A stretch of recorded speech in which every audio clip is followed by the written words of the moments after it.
Okay, hello. This is one of 3 recordings that will comprise your class for Monday, May 30th. That's Memorial Day, so we will not be holding a class. Instead, in the week between Monday, May 30th and Monday, June 6th, you should watch these 3 videos and make sure you are familiar with what I'm going to be talking about. This will provide the content that I would normally provide in the first week of class, and I then will look forward to meeting you on the second week. And I'm sorry that our first class was that holiday, but this is how it is today. So this is the video you should watch first. It's basically the orientation to the course. Everything that I'm going to talk about is listed on your course shell. So you shouldn't have any questions, and if you do, I will make sure that you have my email address. So let's just go through it, and if I think of questions, I'll try and preemptively answer them, and then if you have questions, you can send me a note. I will be checking my email, so even though we won't be having a class, I will be available via email. No, I don't want to start with that. I want to start with this. So I think I have to go. Pardon me. Yes, let's start with this. This is an overview of the course, the class rules, and so forth. As you know, we're going to be meeting Mondays from 7 till 9 p.m. And then in addition to the 2 hours of live class, the synchronous class, you will have 4 hours of work to complete. And it's your completion of that work that will allow me to provide you with an indication that you were present. So if you don't do all the work, then some of that time comes off of your attendance. So make sure you do the work. Not only that, because it will help you succeed in the course. Well, I should have mentioned, make sure you've already watched the introduction to me as a teacher. There's another video for that. This is your text, the writer's present, a pool of readings. Here it is. You should already have this. There's lots of great things to read in here. You can start reading right away. If you do not have this text yet, send me an email right away. Some of the works are available online, so we can make sure that you're not falling behind if you haven't got the text yet. One thing I did want to point out here, and I'm going to get my little tool, is my email address right there. odenj@sbcglobal.net. So make sure you send me notes when you need to, and I'll respond just as soon as I can. So what are we going to be doing? This is primarily a writing class. I will introduce you to writing reflective, expository, and persuasive compositions. Expository means you're just exposing something. Using analysis and critical thinking skills, because you can't write well if your thinking is muddied. So I'll be challenging your critical thinking. I'll be challenging the way you're thinking about what it is you're writing. Emphasis is placed on developing techniques for writing clearly, persuasively, and precisely. So as opposed to other universities where large words and pedantic ways of saying things are emphasized, in my classes, no. I believe writing should be all about communication. And so I want you to write effectively to be able to communicate your ideas. Here's the work that you're going to do in this class. You're going to read and analyze selected essays, and you'll follow along in the course calendar to see which ones you need to read. You're going to prepare for and take 4 grammar quizzes. The lowest score will be dropped. So the grammar is so that when you're writing, you will not have any grammar mistakes, because this is English class. I do expect you to have excellent grammar. And there's a lot of material on your course that will help you succeed in grammar. There are also 8 reading quizzes based on the readings. The lowest score of these will also be dropped. These are very simple 10-question quizzes about the selections themselves. And they're detail-oriented, not interpretive-oriented, like, for example, how old was this character, or where did that conversation take place. So as long as you've read the material a couple of times, you will have no trouble with these. You know, you can also even have the book open while you're taking them. So reading quizzes should not be a problem. There are 4 journal entries. These are 250-word writing responses that you submit to me based on a prompt I will give you. I will ask you for a particular commentary. Why does this character do this? Or what do you think when this happens? That kind of thing. And you simply respond to that prompt in your best English. There will be 7 discussion threads. The lowest score of these will also be dropped. There's a number of exercises like developing some ideas for your first essay or doing some self-tests. These are not for grades, but completing these will make you a better student and help you to succeed in the course. There are 3 essays: a personal essay, an expository essay, and an argumentative essay. And these are really important works. Don't miss any of those. You will also be taught how to use MLA works cited lists and incorporation of sources so that you can use the words of other people properly. And you will also write a diagnostic essay in your first week of class, a comprehensive final exam, and a technical test during the last week of class.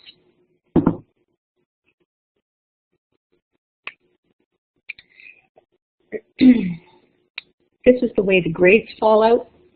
The journal entries are 15%. There's only 4 of them, so those are pretty significant pieces. The reason I have you do journal writing is just to get you practicing writing, and it allows me to grade you and provide feedback for you so that your essays can be stronger. The discussion threads, the reading quizzes, and the grammar quizzes are each worth 10%. The personal essay is worth 10%, but the expository and argumentative essay, which get more complicated, are each worth 15%. The technical test at the end of the course is worth 5%, and the final exam is worth 10%. So as I mentioned, there are 3 essays due about 2 weeks apart after the first one, which is due in 4 weeks. And we're going to break down the writing of essays so that I'm not just going to have you start by writing an essay. We're going to do some practice work. I'm going to have certain things due. Like, for example, next week, I want to see your ideas for your first essay. And then I'm going to ask you in certain cases what your thesis is going to be. And I might have you do an outline. And I might have you start to write some of the paragraphs. And I might have you concentrate on the conclusion or the introduction. So we're going to break them down and make the process hopefully a little more accessible for you. So journal entries, again, you'll respond to specific prompts that I give you. You should respond to those prompts, just as if you're answering them, although do orient the reader by saying, in this text, in this story by this author, this is what I think. They should be about 250 words long, and everything you hand in to me should be double-spaced in 12-point Times New Roman. So just get used to that. Everything you hand in should be in double-spaced in 12-point Times New Roman. That's just a convention that I prefer. The discussion threads, all of them, the 7 of them, cumulatively are worth 10%, and the lowest grade of these will be dropped. What I'm asking for here is for you to respond to a prompt I'm going to give you, but then also to respond to your peers' comments as well. So for every discussion thread, you have to make 2 posts. An original, responding to the prompt, and then a response to your peers. All of this has to be done within the week that they are assigned. So you have to have proper English. Even though you're writing online, make sure you do not use text shortcuts, that you pay attention to your spelling and your grammar, because I am going to be grading for those things. In fact, I think I can show you how the grades on the discussion threads will be assigned. So spelling is worth 20%. If you have excellent spelling, you'll get 20 out of 20 points. Same with grammar. Style means that you're using words expressively, that whatever it is you're saying is expressed in a unique, artistic way. And so you're not using the same old words. You're kind of trying to come up with some creativity in your writing. Insight or critical thinking means that you're thinking about the work. Maybe you've extrapolated it into your own life. Maybe you've brought to bear your own experience on what you're reading about. And timeliness just means that you have submitted both posts by 7 o'clock on the Monday in which they're due. So, reading quizzes, as I mentioned, are very simple quizzes just to ensure your basic knowledge of the reading. That means then that we'll be able to work with them in class. And I would just, this is a good time to say, and it's true in all cases, make sure you read the works at least twice. I might put this in the chat box just to reinforce my idea. Read the works, so they're stories or essays, and I try to choose the short ones at least 2 times. This will ensure your knowledge of the material and your ability to work with it. The more you read it, the better off you'll be. So be prepared for that. The grammar quizzes. So the first 2 grammar quizzes are separated into particular kinds of grammar. For example, the first one deals with sentence fragments and run-ons. And I give you lots of practice work leading up to these quizzes. And the second one deals with things like misplaced modifiers and subject pronoun agreement. You don't have to tell me exactly what those are, but you have to know how to avoid these kinds of mistakes. The third and fourth grammar quizzes are cumulative. They cover all the grammar. And then I've added a fourth one in this class because people have struggled on the grammar quizzes in the past. And so that means that we'll just drop your lowest grade. And so that fourth quiz is optional if you're happy with your grades. But if not, you have another chance to better the grades in the grammar quizzes. Self-tests. I've written in a number of self-tests, particularly for the asynchronous presentations, the slideshows or YouTube videos or whatever it is I'm asking you to view. And then the self-test just tests your knowledge of these presentations. They don't count for a grade at all, but they do account for a large part of the technical test at the end of the course. And they are going to be open to you once you've opened them on that current week. They're available to you for the rest of the class, so you can go back and review them. And they just solidify your understanding of the concepts and then prepare you for that technical test. All assignments are expected to be handed in by 7 o'clock on the Monday in which they're due. So try and meet that deadline as much as possible. So I'll be presenting material using a range of techniques, lecture just like this, PowerPoint presentations just like the one you're watching, live classroom sessions, discussions, a lot of discussions in my class. That's the beauty of discussing these essays. You know, if someone's trying to sell us on a particular idea, I want to know if you agree. And if you do agree, why? What points were particularly effective in this person's argument? Or if you don't agree, why? What do you need to hear in order for you to be convinced? This kind of critical thinking will help you to think more critically when you're writing and help you to become a better writer. So understanding that we are better together, I do rely on you to help me with this class so that it's not just me talking the whole time, which no one wants. You need to be prepared when you come to class. Make sure you've read all the material that's due, that you've completed any exercises that I've asked you to complete, and that you're ready to participate, that you put your hand up, that you speak out, that you use the chat box, whatever you feel comfortable doing. You should have, for this class, a working microphone so you can speak up, and it's even better if you have a video camera so we can see your face. That way we get to know you a little bit better. Scholastic honesty. I'm sad to have to include this slide, but I do fail people regularly for cheating. And I know it's easy to do, so I want you to be able to understand the difference between coming up with your own ideas and borrowing some from the internet. A lot of what you'll be reading is referenced on the internet, and it's easy to find sources that talk about these pieces. But I want you to think on your own first. I am going to teach you how to incorporate sources online into your writing and do it legally, but if you fail to follow that, technique that I'm going to teach you, it's MLA, Modern Language Association, then what you're doing is plagiarism. And that's not legal, and you will get a 0 for the assignment. So please ensure that all writing is your own and that all ideas you come up with are your own as well. And we'll talk more about that as we move forward. I've got a list of websites here that I've also put the last page of your syllabus. They're just ways to support what we're doing here. They're grammar websites, or they're incorporating sources websites. Freerice.com, which you'll see at the bottom here. I think I can put that on arrow. No, hang on. Come on. No, it's not helping me, so maybe I'll do this. This one, Freerice. There it is.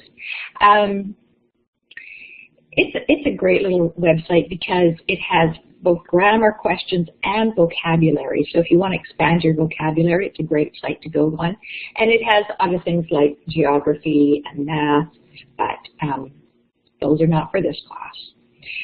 But for example, in the vocabulary, there's a bunch of different levels. You have a word and 3 options to define the word. If you choose the right one, 10 grains of rice are donated to the UNESCO World Health Association. So it supports a good cause. So I'd recommend Freerice for sure. All right, let me just show you what a typical week might look like. And I'm just not sure that's going to allow me to do this. Yes, it is. Good. So I'm going to show you the course calendar, at least the first part of it. And this will all be easy to follow on your course when you go to the modules. So for example, this is week 1. Here we have, so in every week, I have the synchronous class, which you see here, right? And so this would be the agenda for every class that we're going to have. So tonight, normally it would be, Monday at 7 o'clock, we would talk about the welcome, the course overview. I'd give you a little information on fragments and run-ons. Then I'd talk about the writing process and then talk about your first essay. So that's the agenda of what we would do when we meet on Monday nights. And then in this column then are the asynchronous activities. These are the activities that you have to complete in order to complete all the week's work.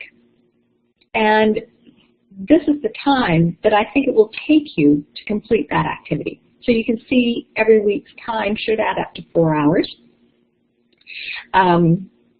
so that you're being assured of getting all the work done. And then on the final column is the reading that I'm going to be asking you to do for every week. So when you go to the next week then, so this is week 2, starts on June 6th. Here, the first thing that you'll see is what's due for that week. So your first reading quiz will be due, your first discussion thread will be due, and also your brainstormed list of essay topics will be due, and we'll talk more about that in another presentation. And then next week, we're going to talk about the writing process. We're going to take a look at the 2 essays I asked you to read about by Langston Hughes and Patty Smith. And then this will be the work that you have to complete for that week and the reading that you have to do for it as well. And it goes on in that manner so that you can see right now what you're going to be responsible for as each week progresses. You won't be able to access the tests and the presentations until the week opens up, which is usually the Friday before the week starts. But you can start on the reading anytime. One thing I did want to point out to you is in the last class. So you have a number of things due on your last day of class. This is what we're going to talk about in class. This is what you have to complete in that last week. The technical test, there's a class survey, and then a final exam. And all of these are due on July 21st.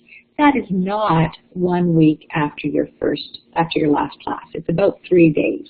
And the reason for that is because I have to have the grades in in a week.